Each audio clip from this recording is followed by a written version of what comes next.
নর্মদে হর আজকের এই এপিসোডে আপনাকে স্বাগত জানাই। আমার সাথে যিনি আছেন মা নর্মদার পরিক্রমাকারী, যিনি পায়ে হেঁটে পরিক্রমা করেছেন 1 বছর ধরে প্রায় 4,500 কিলোমিটার, দেবাশিস চৌধুরীদা। দেবাশিসদা, তোমাকে আজকের এপিসোডে স্বাগত জানাই। হ্যাঁ, নমস্কার সমস্ত শ্রোতা বন্ধুদের, আমার তরফ থেকে স্বাগত রইল। দেখো, মা নর্মদার কথা আমরা বেশ কয়েকগুলো এপিসোডে আমরা বলছি আর কি। আমি গোনা হয়নি, জানি না 50-60টার উপরে হয়তো হয়েই যাবে এতদিনে, হতে পারে। কিন্তু সত্যি কথা বলতে কি, মা নর্মদা সম্পর্কে আমরা যত শুনছি, যত জানছি, তত কিন্তু ভেতরে আমাদের সেই আনন্দ হচ্ছে। আর বিশেষ করে এই যে আপনারা আনন্দ পাচ্ছেন, কেবলমাত্র আপনারা কিন্তু আনন্দ পাচ্ছেন না, আমরা দুজনেও কিন্তু আনন্দ পাচ্ছি। ঠিক। দেবাশিসদা দীর্ঘ সময় ধরে মায়ের তটে পায়ে হেঁটেছেন, পরিক্রমা করেছেন। আজকে যখন এপিসোডের মাধ্যমে আপনাদেরকে বলতে পারছেন, ও আচ্ছা, একটা জিনিস বলতে ভুলে গেছি, দেবাশিসদার বই কিন্তু বেরিয়ে গেছে। আপনারা কলকাতা কলেজ স্ট্রিটে খোঁজ করবেন, ওখানে বই পাবেন। বইয়ের ছবিটা দেখুন, দিয়ে দিয়েছি এখানে। তো দেবাশিসদার বই আপনারা সংগ্রহ করতে পারেন সেখানে। কিন্তু গিরিজা পাবলিশারের কথা বলে দাও। হ্যাঁ, গিরিজা পাবলিশার্সে আপনারা পাবেন, ওখানে খোঁজ করবেন। এছাড়াও আপনার কাছে পিঠে বইয়ের যে দোকান আছে সেখানে পাবেন, অনলাইনে পাবেন। আর যদি কোথাও না পান, চিন্তার কোনো কারণ নেই, স্ক্রিনে নাম্বার যাচ্ছে, হোয়াটসঅ্যাপ করবেন যে আপনি কোথা থেকে চাইছেন, আপনি বই পাবেন।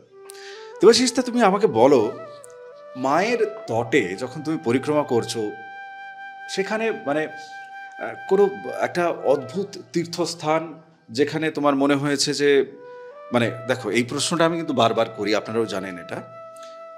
আসলে এমন কোনো একটা তীর্থস্থানের কথা তুমি বলো যেটা তোমাকে বেশ অদ্ভুত লেগেছে, তোমার কাছে বেশ ভেতর থেকে নাড়া দিয়েছে। নর্মদার প্রত্যেকটা তীর্থস্থানই নাড়া দেওয়ার একদম ঠিক আছে। যেখানে লোক সংখ্যা কম, অ্যাকচুয়ালি যে জায়গাগুলো একটু নির্জন, সেইখানে যে অতীন্দ্রিয় শক্তিগুলো বা যে পালস যেগুলো আছে, ভালো শক্তি, সেগুলো যে ফিলিংসটা পাওয়া যায়, সেইটা কিন্তু বেশি মানুষের ভিড়ে সেটা ঠিক সেইভাবে পাওয়া যায় না। এটার পেছনে কারণ কি?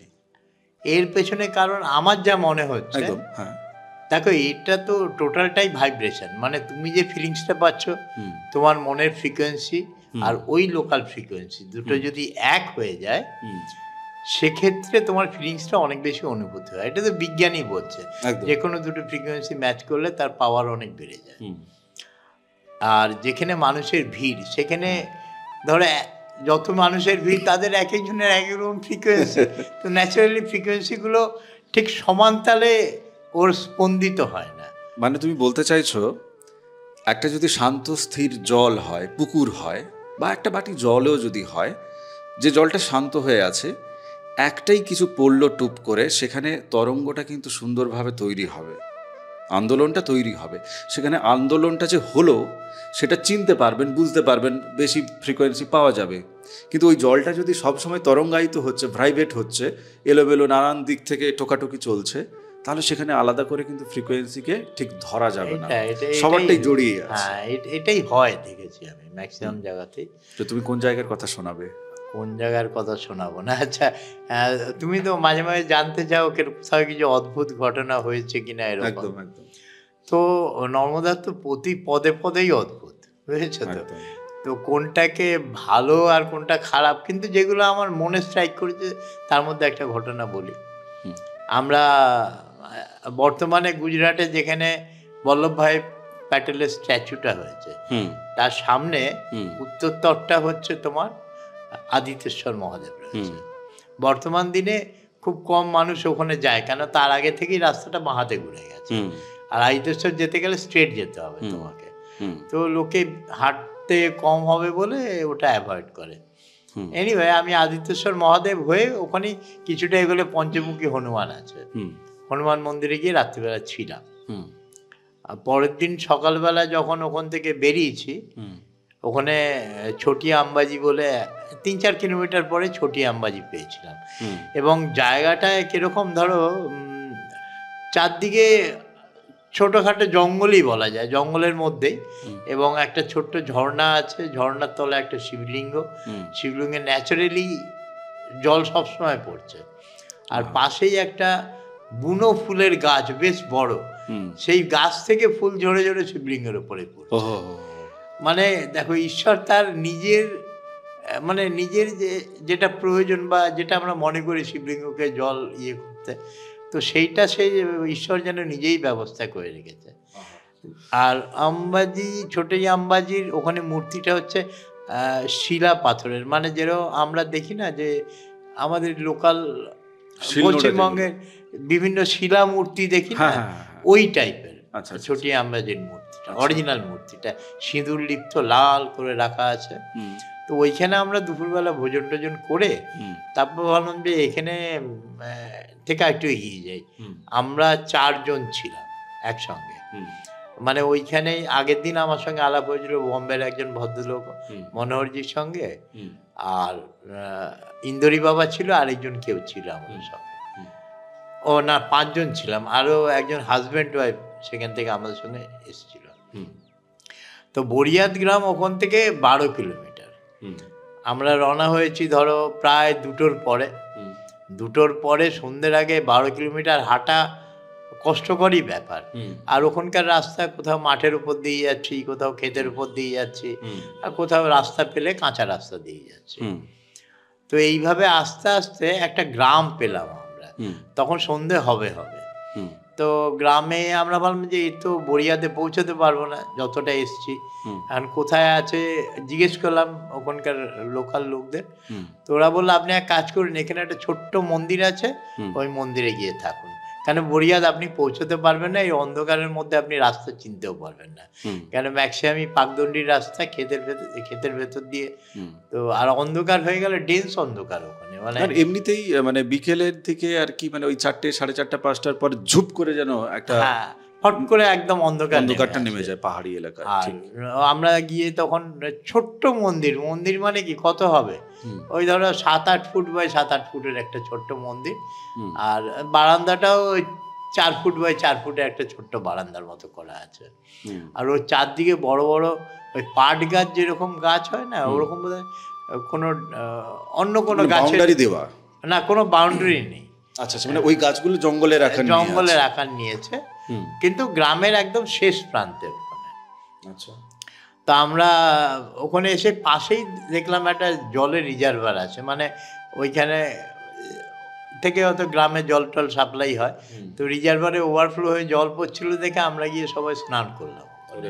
হ্যাঁ, তো স্নান টান করে এসে এবারে আমরা মন্দিরেই বসেছি, যে সন্ধ্যাবেলা আমাদের যেরকম পুজো আরতি করতে হয় মায়ের জলরূপকে, সেগুলো সবাই যখন সম্পন্ন করলাম, করে আমরা নিজেদের মধ্যে আলোচনা করছি তাহলে রাত্রিবেলা তো আমাদের সঙ্গে কোনো খাবার ছিল না, তো কি হবে আজকে রাত্রের খাবার। তখন আমরা ঠিক করলাম এক কাজ করি, আমি বললাম যে বিস্কুট নিয়ে আসি, রাত্রিবেলায় বিস্কুট খেয়ে নেবো, আর পাশেই তো জলের ট্যাঙ্কি আছে, জলের তো অভাব নেই, জল পেয়ে যাবো, আর ওখানকার জল এমনি পরিষ্কার। আর পরিক্রমা করতে করতে তখন আর ওই মানে পরিষ্কার আর চোখে পরিষ্কার দেখলেই হলো, আর তাতে কোনোদিনও কোনো শরীর খারাপও হয়নি। যাই হোক, আমি তারপর গেলাম বিস্কুট কিনতে, বিস্কুট টিস্কুট কিনে চলে এলাম। আসার পরে আমার যারা মানে আরও যে 4 জন সঙ্গীর সাথে ছিল, তারা বলছে আরে একটা ঘটনা হয়েছে। কি হয়েছে?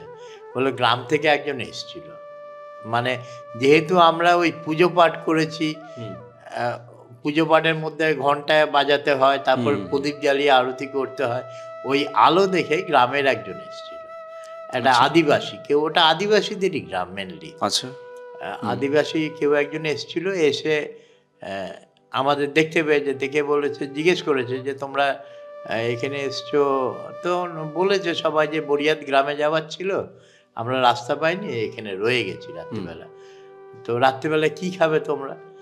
তা ওরাই বলেছে যে বিস্কুট আনতে গেছে, বিস্কুট খেয়ে নেবো আমরা। তো লোকটা তারপরে চলেও গেছে, এই বলে চলে গেছে। এবার আমিও বসে আছি, ঠিক আছে বিস্কুট নিয়ে এসছি, রাত্রিবেলা এই দিয়ে আমাদের টিফিন হয়ে যাবে, কেন ওখানে 8টা 8:30 বাজা মানে মাঝরাত্রি হয়ে যাবে, মাঝরাত্রি একদম, কাউকে পাওয়া যাবে না। হ্যাঁ, কাউকে পাওয়া যাবে না। তো তখন যখন বসে আছি, তখন আবার সেই যে ভদ্রলোক এসে দেখে গেছিল, সে আবার এসছে, এসে বলছে দেখো তোমরা এসছো, আমি বাড়িতে বলেছি, আমার স্ত্রী তোমাদের জন্য রুটি আর সবজি করে দিয়েছে, আমি নিয়ে চলে এসেছি। সবার 2টো করে সবজি, মানে 2টো করে রুটি আর খুবই গরিব, ওখানকার মানুষ এত গরিব আমরা মানে ধারণাই করতে পারি না। রুটি জোগাতে ওদের বেশ কষ্ট করতে হয়। তো রুটি আর সবজি দিয়ে গেছে, তো সেইটা দিয়েই আমাদের বিস্কুট আর রয়েই গেল আমাদের সঙ্গে।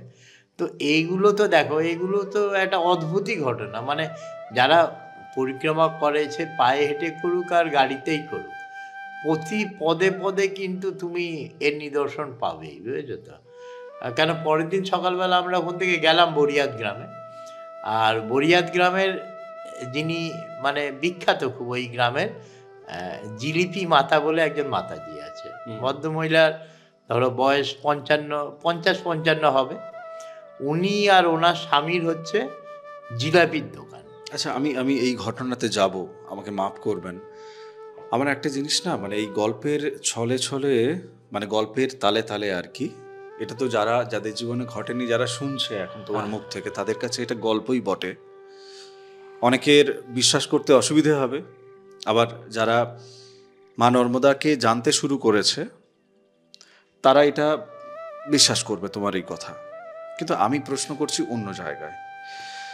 আমার প্রশ্নটা হচ্ছে যে ধরো তুমি প্রথম যে ঘটনাটা বললে যে আমরা ওখানে 5 জন পরিক্রমাকারী যখন পৌঁছেছি, সেখানে গিয়ে দেখছি রিজার্ভার থেকে জল ওভারফ্লো হচ্ছে, আমরা ওখানে স্নান করে নিলাম।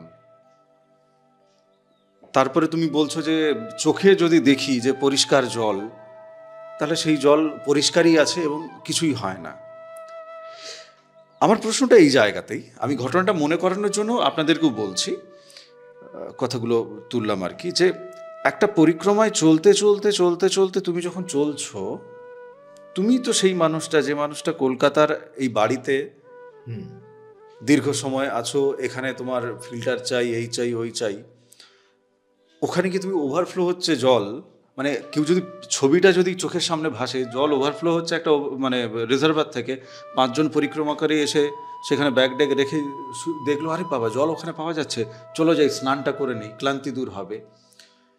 তুমি এই যে পরিবর্তনগুলো, এই পরিবর্তনগুলো তোমাকে আজ পর্যন্ত কেমনভাবে নাড়া দেয়? এগুলো ওখানে ন্যাচারালি হয়। এটা না ইন্টারনালি কোনো ফোর্স তোমায় উদ্বুদ্ধ করে, এই সময় স্নান করে নে, ক্লান্তিটা দূর হবে। কেউ যেন তোমার অন্তরাত্মা থেকে বলবে। আমি কেন বলছি দাদা, দেখো যে এপিসোডগুলোতে তুমি মানে এই যে কথাবার্তা চলছে, সময় দিচ্ছ তুমি, এ শুধু কাহিনী শোনার মতো করে, বা শুনতে ভালো লাগছে, হ্যাঁ আধ্যাত্মিক কথা শুনছি, হেভি লাগছে, ইত্যাদি ইত্যাদি, বা আমিও তো জুড়ে আছি আধ্যাত্মিক কথাবার্তা শোনার ক্ষেত্রে, ব্যাপারটা এমনটা নয়। এখান থেকে কিছু শেখার আছে। তাই তোমাকে প্রশ্ন করলাম, তুমি বললে যে এটা ভেতরের কোনো ফোর্স একটা করিয়েছে। তুমি যদি বলতে যে না আমি করেছি, আমি দেখলাম যে করা যাবে তাই করে নিয়েছি, তাহলে কিন্তু গল্পটা অন্য হয়ে যেত। না, ওখানে আমির ব্যাপারটাই তো নেই, তুমি প্রতি পদেই তিনি চালাচ্ছে, এবং এই ফিলিংসটা তোমার শুরু হয়ে যাবে। মানে পরিক্রমার 1-2 দিনের মধ্যেই তোমার মধ্যে এই ভাবনাটা কিন্তু চলেই আসবে, এটা জাগৃত হয়ে যাবে। প্রতি পদে পদে ইনিই চালাচ্ছেন, ইনি আর এনার বাবা শিবকন্যা মা নর্মদা। এনার ছবি আপনার পরিবারে আপনি নিতে পারেন, পোস্টাল চার্জ দেবেন, ছবি একেবারে বিনামূল্যে। এবার আসবো জিলিপি মাতার কথায়। হ্যাঁ, জিলিপি মাতার কথা বলি। দেখো, হ্যাঁ বলো। জিলিপি মাতা বললাম বয়স 50 থেকে 55। ওনার কাছে যখন গেলাম, উনি একটা রুমে থাকে, রুমের বারান্দা, রুমটা বড়, ধরো 10 ফুট বাই 12 ফুট একটা রুম, ওপরে টালি দেওয়া। তো ওনার রুমে আমরা বাইরেই বেঞ্চ পাতা ছিল, বেঞ্চে বসেছিলাম আমরা 5 জনে মিলে। তো উনি তার মধ্যে জিলিপিও বিক্রি করছেন, হাসি মজাও করছেন, সবাইকে জিজ্ঞেস করছে কার কোথায় বাড়ি। তো আমার বাঙালি শুনে বলে যে আরে তুমি চলে যাও, 2টো বাড়ি পরে একজন বাঙালি ডাক্তারবাবু আছে। তো বলে আমার জোর করে পাঠিয়ে দিল। তো গেলাম বাঙালি ডাক্তারবাবুর কাছে, গিয়ে কথাটা তো বলে এলাম। কিন্তু তারপরেই উনি দেখলাম যে ওই মানে জিলিপি ভাজতে ভাজতে সওদাও করছে, তার মধ্যেই উনি আমাদের জন্য রান্নাও বসিয়ে দিলেন। মানে কি সুইফট কাজ করছেন ভাবা যায় না। জিলিপি মাতা নামটা কেন? আচ্ছা, জিলিপি মাতা এই জন্যই নাম হচ্ছে, যেই আসে উনি প্রথম কথা ওনার পেশা জিলিপি বিক্রি করেন, নিজেই জিলিপি তৈরি করছে, বিক্রি করছে।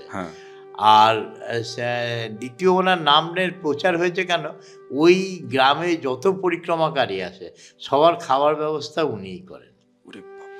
আচ্ছা, এবার ওনাকে আমি জিজ্ঞেস করলাম, উনি যখন খাবার রেডি করছেন এবং ওনার হাজব্যান্ড হচ্ছে দিলীপ ভাই বলে, উনিও দুজনে মিলে ওনাকেও খুব ব্যস্ত দেখলাম, মানে কোথাও তরকারি কেটে দিচ্ছে, কোথাও চালটা ধুয়ে বসিয়ে দিচ্ছে, এরকম। আর ওদের আরেকটা জিনিস দেখেছিলাম, যে গ্যাস ওরা ব্যবহার করে, ওরা কিন্তু কমার্শিয়াল সিলিন্ডার ব্যবহার করতে দেখেছি আমি গুজরাটে। আচ্ছা। যে চায়ের দোকান বলো বা এমনি যারা দোকানদার, তাদের আমরা এই ঘরের গ্যাস ব্যবহার করতে দেখিনি। এলপিজি যেটা ব্যবহার করে সব জায়গাতেই কমার্শিয়াল দেখেছি, মানে ওরা নিয়মে চলে। হ্যাঁ, নিয়মে চলে অ্যাকচুয়ালি। তো জিলিপি মাতা তিনি এই যে এত পরিক্রমাকারী, হ্যাঁ, মানে কেউ হয়তো এখন শুনে বলবে যে এত পরিক্রমা মানে সংখ্যাটা কত? না, ডেলি কোনোদিনও 50 জন 60 জনকেও খাওয়াতে হচ্ছে, এরকম ব্যাপার নয়।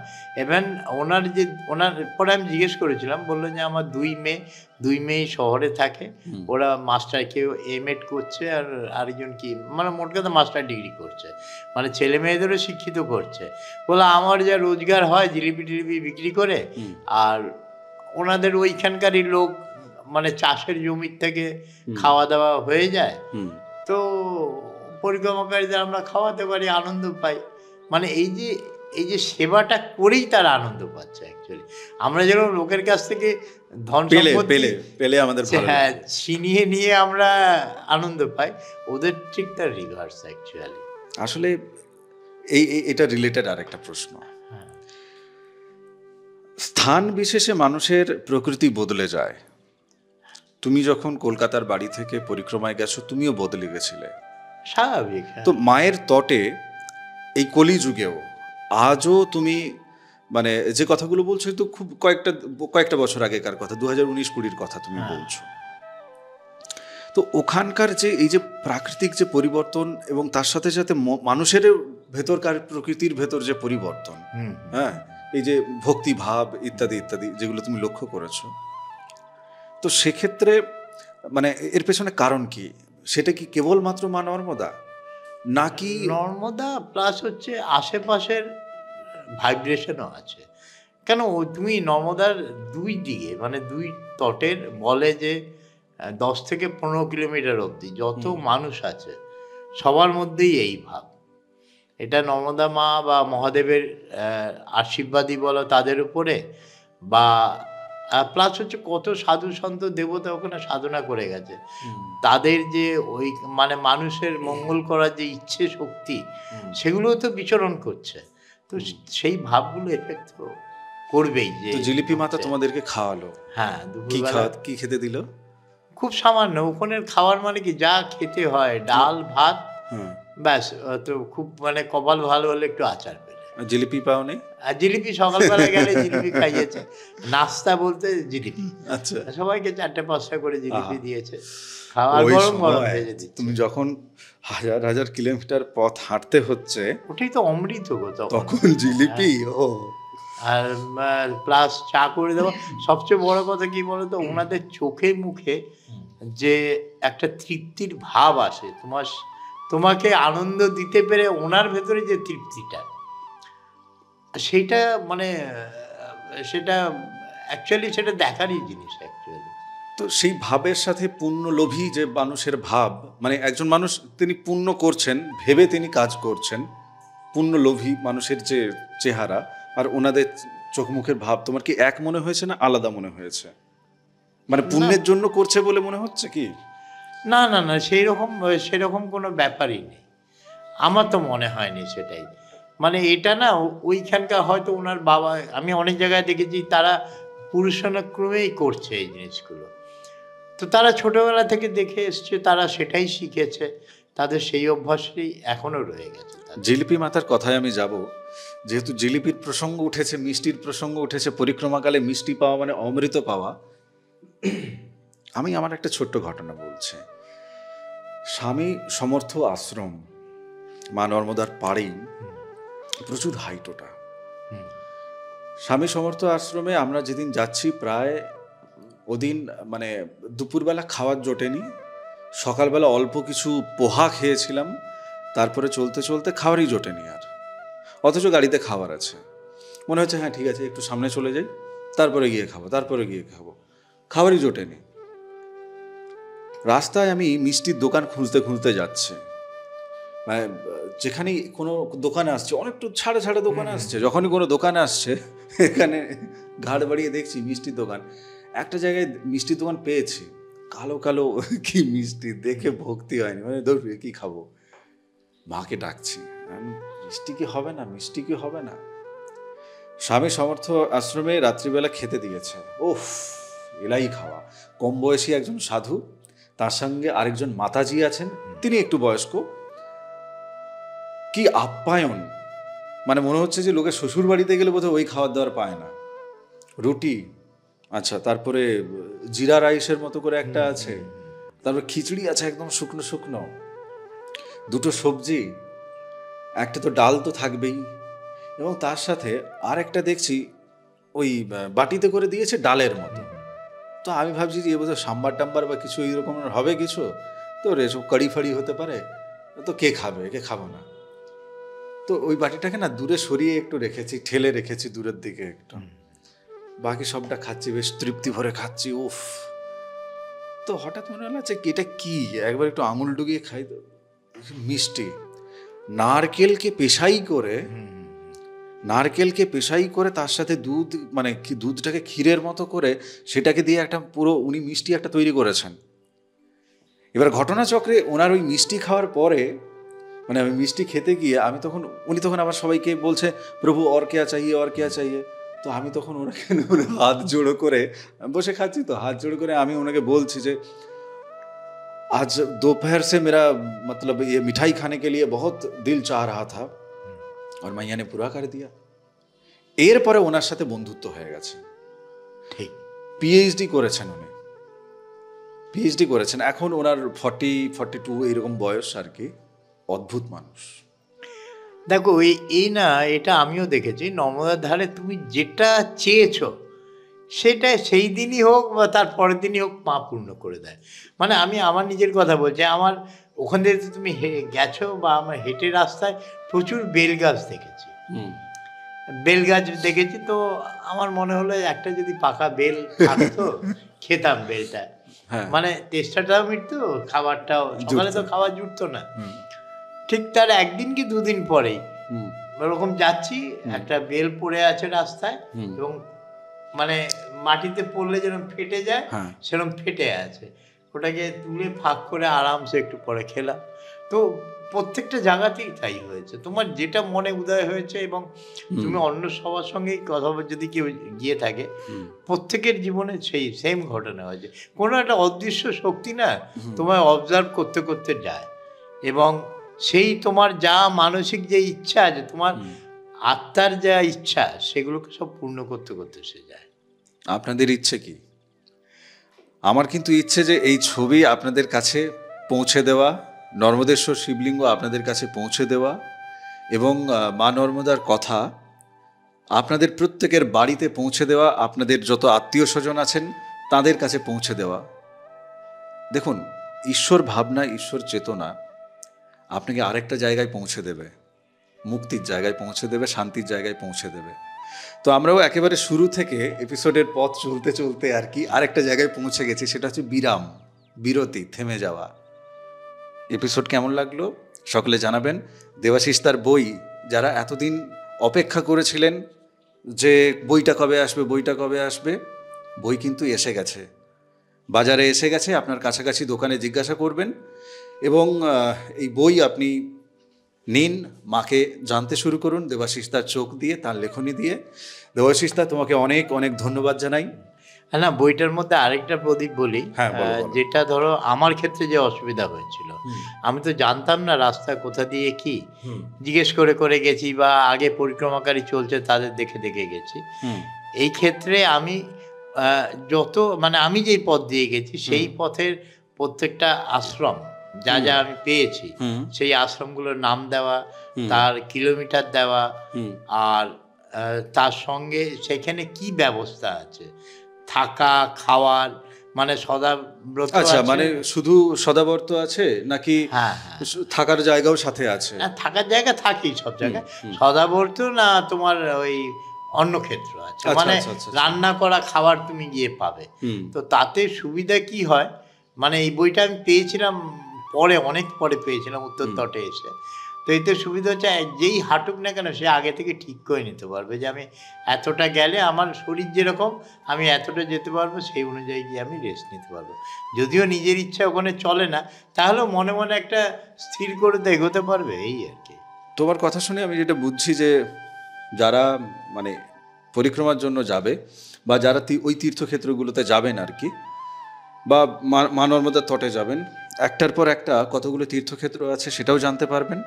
এবং বিশেষ করে যারা পরিক্রমায় যাবেন তাদের জন্য কিন্তু এই বই অব্যর্থ, আপনাদের এটা দরকার হবেই হবে।